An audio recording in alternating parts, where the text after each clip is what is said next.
Join me as I take on the challenge of making delicious French macarons from scratch today. Making French macarons from scratch can seem intimidating, but trust me, it's a journey worth taking. There's something so satisfying about creating these delicate, chewy treats that are both elegant and delicious. When you take that first bite and the shell gives way to a soft, airy interior, you'll know it's all worth it. By the way, the recipe for French macarons can be found in the posts of my channel. But please, watch this video first till the end. One of the biggest hurdles people face when making macarons is achieving the perfect texture. You want them to be firm enough to hold their shape, but still delicate and chewy on the inside. And then there's the issue of cracks.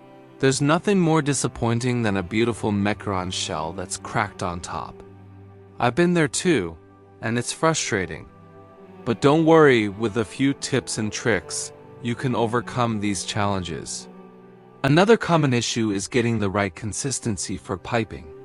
If your batter is too thick, your macarons will be dense and chewy. If it's too thin, they'll spread too much and lose their shape.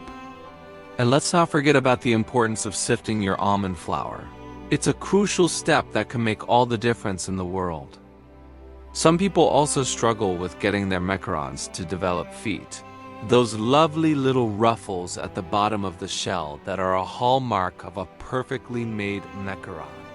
But don't worry, it's easier than you think. With a little practice and patience, you'll be making perfect macarons in no time.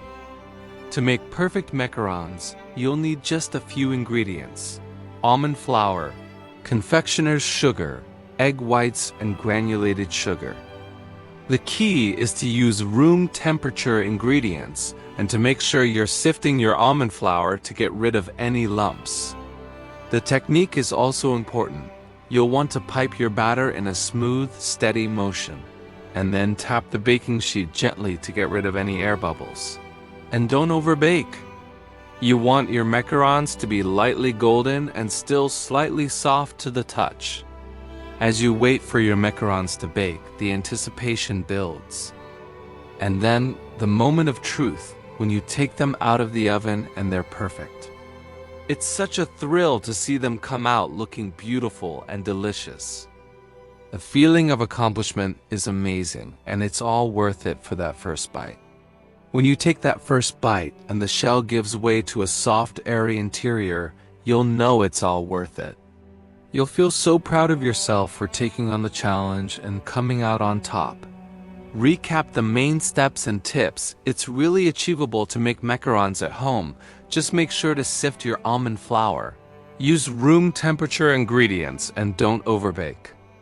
With a little practice and patience, you'll be making perfect macarons in no time. If you've had any experiences making macarons, share them with me in the comments below. I'd love to hear about them. And if you're looking for more delicious baking recipes, be sure to watch my other videos. Check out the ingredients and instructions in my posts on my channel. Thanks for watching, and I'll see you in the next video.